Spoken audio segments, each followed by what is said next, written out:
A woman, abandoned at a train station, humiliated, alone. But a widowed man watching her did something no one else dared. He reached out. It wasn't just an act of kindness. It was a decision that changed a life forever. If you want to see how a true bond is born, how prejudice is broken, don't miss this story. Make sure to subscribe and like the video, because sometimes fate begins on a train platform. The wind had come down into the valley earlier than usual that morning. A fine mist mixed with dry soil slid over the gravel in front of Lucas's cabin, almost shyly smothering the light of the pale sun rising in the east. The man stood on the half-collapsed porch, holding a rusty mug. It was supposed to be tea inside, but since he'd been standing in the same position for hours, the tea had long since gone cold, turning into a chill.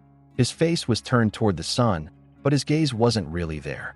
His eyes were filled with the smoke of a grief that was still simmering inside. That morning, just like every morning, he had woken up alone. Like every morning now. Yet just a few years ago, there were 3 of them on this land. Now, only he and his little daughter Lily were left. And Lily, with each passing day, was withdrawing more into herself, and the words she whispered in her sleep so she wouldn't forget her mother's voice tore Lucas's heart to shreds. Last night, he had spent the whole night trying to calm Lily down from a coughing fit. When morning came and she finally fell asleep, he collapsed on the floor himself. But the exhaustion was nothing compared to the weight of old Ray's words, who had called him to the station early that morning. Ray was pretty much the owner of the train station.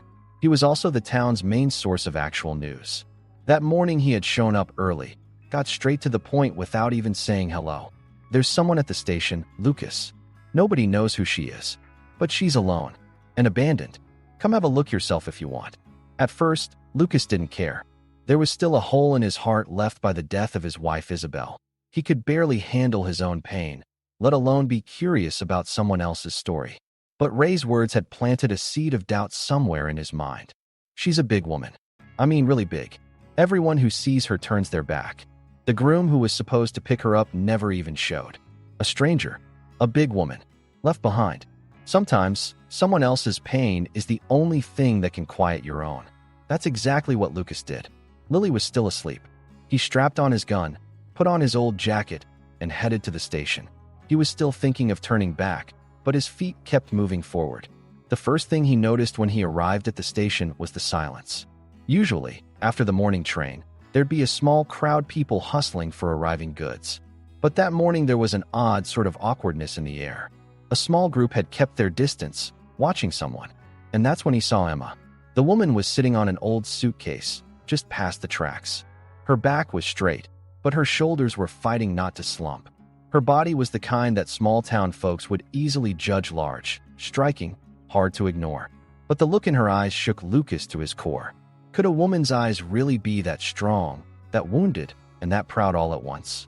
Someone in the crowd whispered, "Poor thing. No one came to pick her up. Maybe the groom bailed when he saw her." Another person chuckled.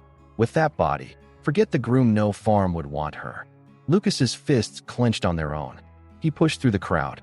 When he got to the woman, the first words slipped from his lips without planning. "They didn't hurt you, did they?" The woman lifted her head. When her blue eyes met his, Lucas felt the anger boiling inside him evaporate in an instant. Emma answered, her voice trembling slightly, but full of pride. "No, words alone can break someone too." Lucas stood there a few more seconds. He could have walked away. He owed nothing to her. But then he remembered how Lily had mumbled her mother's song all night in her sleep. Women weren't just wives. They were home. They were safety. He looked at Emma again. "I have a cabin," he said. "It's not much, but if you want, you can stay the night. We'll figure out the rest later." Emma didn't believe the offer at first. She thought it was a joke. But as the crowd dispersed and people drifted off to other gossip, Lucas slung her suitcase over his shoulder and started walking without another word. Emma stayed there a moment, then glanced at him from the corner of her eye and started walking behind him. In that moment, without even realizing it, they had both made a choice. One was stepping out from the shadow of his past, the other breaking free of the hardened shell of her loneliness. And in the sky, the sun broke through the clouds, casting a light on the two strangers as if blessing them. But at the end of that road, there wouldn't be just hope. There would be blood too. When they reached the cabin, The sun was breaking through the branches of the old, dried oak trees, falling onto the roof, and the thin smoke rising from the half-burned chimney was hesitantly blending into the sky.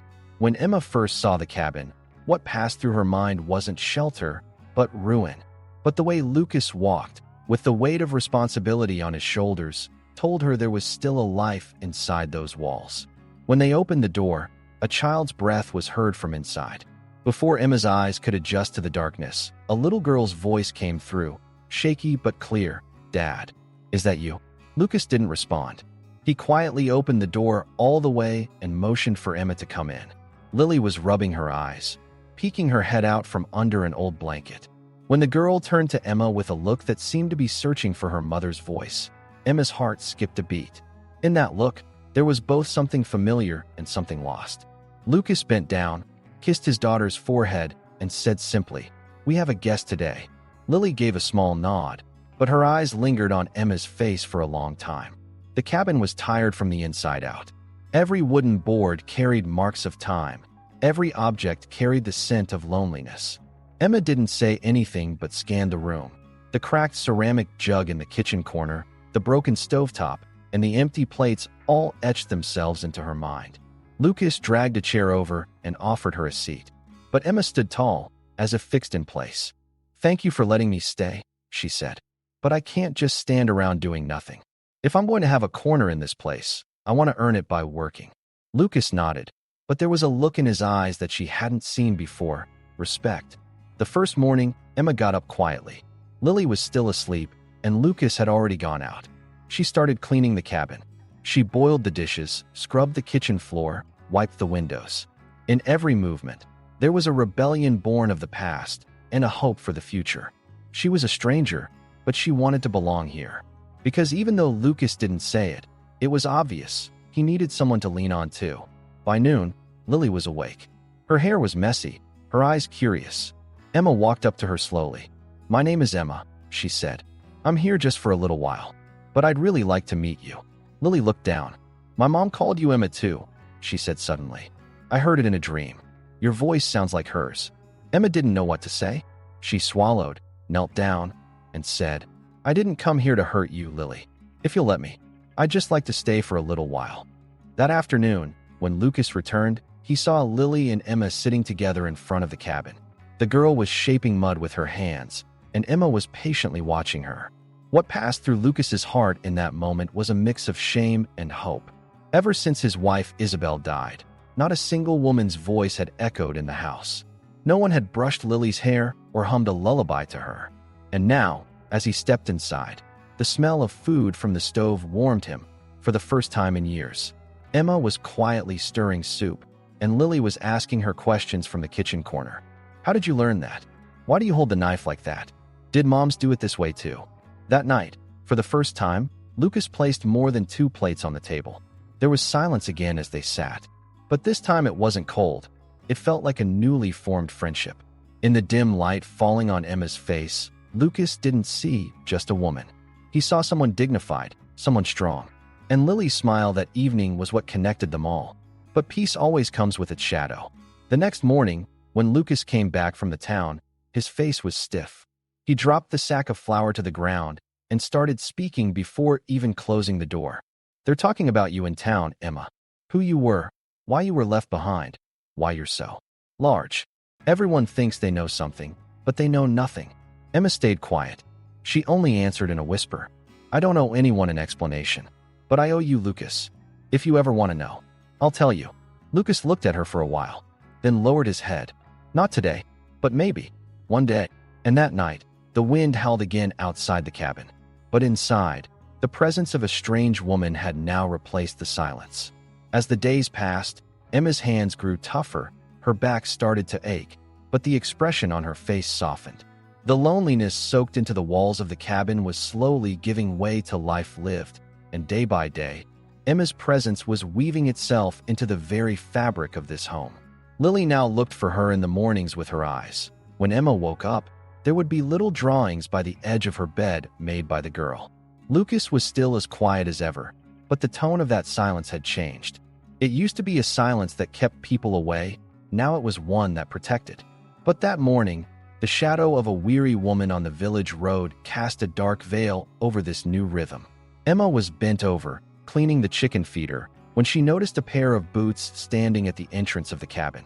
When she looked up, her eyes met a face she hadn't wanted to see in years: Vince. Vince was a man from her past, someone whose name she had tried to forget. He spoke in his thick, gravelly voice. "I wasn't trying to find you, Emma, but when you showed up on your own, it got easy." Emma gripped the shovel in her hand. Her tongue felt frozen. As always, Vince got straight to the point. "So these townsfolk are letting you stay here? Do they not know who you really are?" The corner of his mouth twisted in a crooked smirk. A lonely man, widowed, defenseless, just your type. At that moment, Lily came out of the front door. When Vince saw her, he bent slightly. "This girl, she's not yours, is she?" Emma quickly stepped in. "Don't you go near her." Her voice burned her throat. Lily was scared, but didn't move. Emma's vision dimmed for a moment. Her instinct to protect had pushed past all her old fears. "Leave," she said. "I don't owe you anything. It's over." Vince tilted his head slightly, looking at her. "Debts don't end just because someone says they're over, Emma. Don't forget. These people think you're an angel, but I know who you really are." At that exact moment, Lucas returned to the cabin with firewood on his back. When he saw Vince, he froze. He immediately noticed Emma's tense stance and Lily's frightened eyes. Without a word, he dropped the firewood, walked over to Vince, and his voice was like stone. "Is there a problem here?" Vince looked straight at Lucas without flinching. "No, just catching up with an old friend." Lucas, without taking his eyes off Emma, said, "The catching up is over, and this place is no longer yours. I don't want to see you near this door again." Vince let out a laugh. "Suit yourself, but the past can't be hidden. No matter how far you run, it won't leave without a bite." Then he turned and walked back the way he came. But the silence he left behind was deeper than the sound of his footsteps. That evening, Emma didn't say a word. She just cooked, set the table, and sat in silence. Lily had curled up beside Lucas. Emma stared at the fork on the table for a long time. Then she spoke slowly. "I never told you about my past, Lucas, because I had no choice but to forget. But today, the past reminded me." Lucas looked up. He met her eyes. "Today you protected a child. You defended a home. That's all that matters to me. Whatever happened, you're here now. And if anything ever tries to hurt you in this house, it'll have to go through me first." Emma's eyes welled up, but she didn't cry, because this wasn't a moment of pity. It was a moment of alliance. But the next day, when Lily returned from school, her torn notebook and bruised wrist signaled a new wave of threat. A kid in the backyard of the school had called her the witch woman's daughter, and a group of children had mocked her, then thrown her books into the mud. Lucas couldn't hide his anger as he took the notebook from her hands. Emma simply said one thing: "It's not just the roof anymore. We need to strengthen the walls too, because the town is about to swallow us whole." And that night, for the first time in a long time, Lucas stood across from Emma and said out loud, "When I saw you at the station, I didn't know. But now I do. You're the one who's rebuilding my home, Emma. And no one will tear down what's under this roof. Not the past, not the town, not cowardly men. But fear doesn't disappear just because you lock the door." The next morning, a wooden plank hanging on the doorstep would spark a new battle. It had just one word written on it: hell. That morning, Emma was the first to notice the wooden plank in front of the door. The day had just begun, the mist hadn't lifted yet. But the word was clear, carved simply and boldly into the plank, nailed to the cabin door with a rusty nail. Hell. The anger carved into those letters was obvious. It wasn't just a threat, it carried intent. Emma paused for a moment before removing the board. She ran her hand across the writing. Her heart was pounding quietly, but her eyes were still steady. Fear wasn't unfamiliar to her, but this time, the direction of that fear had changed. She wasn't alone anymore. Now there was a child to protect, a man to stand with, and a home to defend. When Lucas came out after checking on Lily's bed, Emma had already pulled down the board and tossed it into the yard. Lucas saw it. A flicker of his old, buried rage returned to his eyes. "Whoever did this," he said harshly, "picked the wrong house to mess with." But they both knew this was only the beginning. That evening, the news from town made things worse. Lucas had gone to the store to buy bread and salt, and this time, the attacks weren't just stares, they came with words.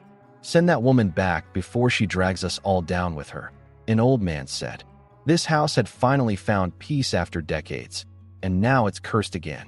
Another one whispered, loud enough to hear. The trouble that came with that woman is just getting started. This land has seen a lot, but this might be too much. Lucas had his fists in his pockets, but his jaw was tight. He didn't speak, just turned and walked back to the house. But he was boiling inside. He didn't say anything to Emma, but in that moment, he made his decision. This house would be defended, no matter what it took. That night, the first plans were made. Emma reorganized the cabin from the inside. She secured the windows, and they moved Lily's bed to the deepest corner of the house. Lucas wrapped barbed wire outside, placed trigger bells around the barn. Shadows were no longer just shadows. Every movement carried potential danger. And what they expected came. In the middle of the second night, right when Lily was in her deepest sleep, a sound rose up. The bell by the door rang. Then a rock hit the window. Lucas jumped up, and Emma's voice echoed at the same time. Grab Lily. Pull her in. The glass shattered. But this time it wasn't just a rock. It was a flaming piece of cloth. Emma grabbed a pot of water and smothered the fire. Lucas ran outside with his rifle in hand. There were two people in the shadows, running. One of them had a yellow jacket that stood out in the moonlight. Lucas didn't shoot, but he shouted, "If you touch this house again, I'll bury you in the ground." His voice cut through the darkness. The moon silently bore witness. Lily slept the rest of the night, clinging to Emma. The little girl cried for the first time. She hadn't cried since her mother passed. That night, her tears soaked Emma's shoulder. Lucas stayed up in the corner of the room, his rifle still in hand.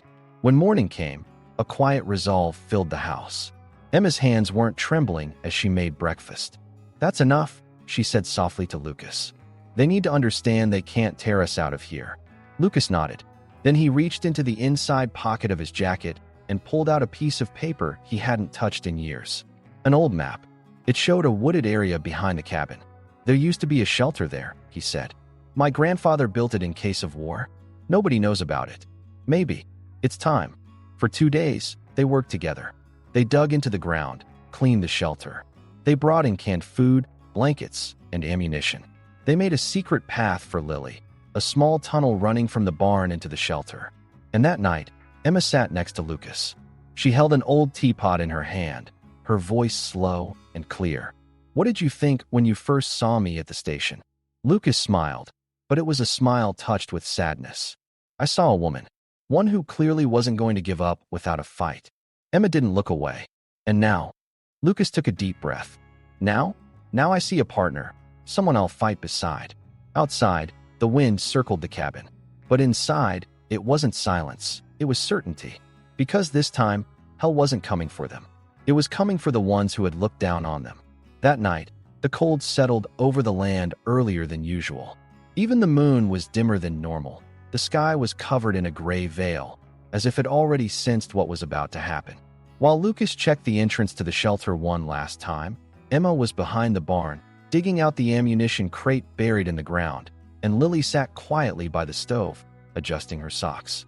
It was obvious from the air inside the house, from the tension soaked into the walls. This night wasn't going to be an ordinary night. Everyone knew. What they were waiting for was coming. The first sound came at 1:45. Not footsteps, but the deliberate creak of intentional steps. Heavy boot falls thrown down as if to challenge the silence. Then a whistle, then whispers. The cabin was being surrounded quietly. Lucas gripped his rifle and rang the bell on the barn door, not as a warning anymore, but as the start of resistance. Emma guided Lily to the shelter's hidden passage. "Don't make a sound. No matter what happens, don't come out, okay?" Lily just nodded, but tears were already running down her cheeks. The first attack came from the back of the cabin, with Molotov cocktails. Flames instantly engulfed the chicken coop, and Lucas ran outside. Emma was right behind him. They weren't holding rifles now. They were holding determination. For men emerged from the shadows, their faces covered in ski masks, wielding machetes, rifles, and chains. Vince was nowhere in sight, but his scent was in the air. This was his demolition crew, sent in before the leader arrived. Lucas fired the first shot into the trunk of a pine tree, a warning. But the second bullet grazed someone's shoulder, and then the night truly exploded. Gunfire echoed through the valley. Emma lifted the weighted stones off the top of the shelter to reinforce the entrance for Lily. Then she pulled back behind the barn and took position. She wasn't trained, but what she had was something older than fear, the instinct to stay standing for someone else.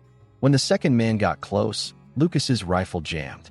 Just as he moved to fend him off, Emma fired a single shot from behind. The attacker dropped. Lucas turned his head. Their eyes met for 1 second. And in that look, there was no love, no affection, only the kind of trust known by those who stand side by side in battle, a bond. But not everything went according to plan. Sounds from the other side of the barn signaled the approach of a third group. This time they weren't just carrying weapons, but chains and firebombs.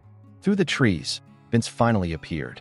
He walked slowly, almost as if savoring the fight, not trying to end it. He had his biggest man with him. "I'm going to burn this cabin down, Lucas," he shouted. "And you're going to see what this woman has turned you into." Lucas raised his rifle, took aim, but he was out of bullets. Emma came running from the barn door. She hurled a fire extinguisher bucket straight at Vince. The splash of flames with the bucket singed his face. He screamed in pain, but didn't fall. Instead, he gathered his rage and lunged forward. And at that moment, Lily's voice rang out. She had come out of the shelter's lower door, crying, running toward Emma. "Mom!" Time stopped. Emma froze at the sound. Vince saw his chance and lunged at her. But before the attack landed, Lucas threw himself between them with full force. He tackled Vince to the ground. They wrestled, fists, mud, and blood all mixed together. Emma grabbed Lily, trying to pull back, but there was no time to return to the shelter. Fight, screams, breathing, blows, and a gunshot. Everything stopped. Lucas's body fell back in slow motion. Blood was trailing from the side of his chest. Vince had dropped the pistol in his hand, his face shaken. Emma didn't scream. No, her eyes went cold. Lily screamed, but Emma stayed silent. She picked up the shotgun, aimed it at Vince, the man who had pointed a gun at Lucas. She pulled the trigger. Vince dropped to the ground. Lucas was still breathing, but his eyes were dimming. Emma knelt down, rested her face on his chest. "You didn't leave me at the station, so I won't leave you here, Lucas. I promise." But as her promise ended, only one word came from Lucas's lips. "Don't go." And in that moment, a star shot across the dark sky. The silence in the shelter whispered that a home would be rebuilt. But whether Lucas would live was still unknown. The morning came not just with mud mixed with snow, but with a deep silence. The whispers that echoed in town after the attack and the blood spilled in the cabin's yard had frozen under the morning sun. Emma had spent the night holding Lucas in her arms. Lily, wrapped in a blanket down in the shelter, listened quietly to her father's breathing for the first time, and with every struggle, she closed her eyes and prayed. No child should have to grow up that quickly. But Lily had grown. Lucas was alive, but the fever from his wound would keep him teetering on the edge of consciousness for days. Emma placed cool cloths on his head with her own hands, stayed by his side night and day, forgot to eat. When a doctor was finally called from town, he understood everything, but didn't ask any questions. He only looked into Emma's eyes and slowly nodded. "This man wants to live," he said, "and we're going to give him that chance." The town had changed. The day after the attack, Vince's body was left at the train station. No one wanted to bury him. Those who truly knew the story stayed silent. But everyone who met each other's eyes now looked at Emma not with mockery, but with attention. Some felt guilt. Some felt respect. But most importantly, Emma's presence was no longer a shame. It was a reminder. Emma had a new roof built for the cabin while Lucas healed. She repaired the barn. She turned a corner of the house into a classroom so Lily could keep learning. She snuck books from town. When Lucas finally opened his eyes, the first thing he saw were Emma's tired but steady eyes. "I'm here," Emma said, "and you're still with us." Lucas didn't return to his old self in just a few days, but he started to smile. Every morning, Lily would sit on his lap at breakfast. Her eyes were shining again. One morning, while Emma was hanging laundry outside the door, Lucas appeared. He leaned on a cane, but his steps were steady. When Emma saw him, she simply asked, "Are you ready?" Lucas didn't answer, but when he pulled his hand from his pocket, there was a ring inside. It wasn't shiny or fancy. It was old, simple. But when Lucas held that ring in front of Emma, it meant more than anything else. "I didn't find you at the station, Emma," he said. "You brought me back to life there." Tears ran down Emma's cheeks, but her smile never faded. After slipping the ring on her finger, she whispered just one word: yes. That summer, a wooden sign was placed in front of the cabin. It didn't say hell. It didn't carry any message to the townsfolk. It had only 3 words, carved by hand: we stayed here. The town's children no longer looked at Emma with fear, but with curiosity. The women saw how she worked the land and still combed a child's hair with care. The men no longer noticed the sack she carried, but the strength she held inside. And one day, Lily made a new sign with her small hands. She painted it, decorated it, and when she showed it to Lucas, the man stood silently for a while. Then he hung the sign on the roof of the cabin: my mom Emma's place. It wasn't just a shelter anymore. It was a home, a refuge, a place where resistance, love, and a child's hope had grown again. And every night, when the lights under that roof turned on, travelers passing by on the train and glancing out the window would all feel the same thing. Someone had stayed, someone had fought, and someone, just by being there, had changed the course of a world. By the way, we noticed something small. Most people who watch these stories aren't actually subscribed to the channel. Maybe we get caught up in the moment or just forget to hit the button. But your support truly helps us keep creating stories like this. If this story moved you, don't forget to like the video, share your thoughts in the comments, and subscribe to the channel.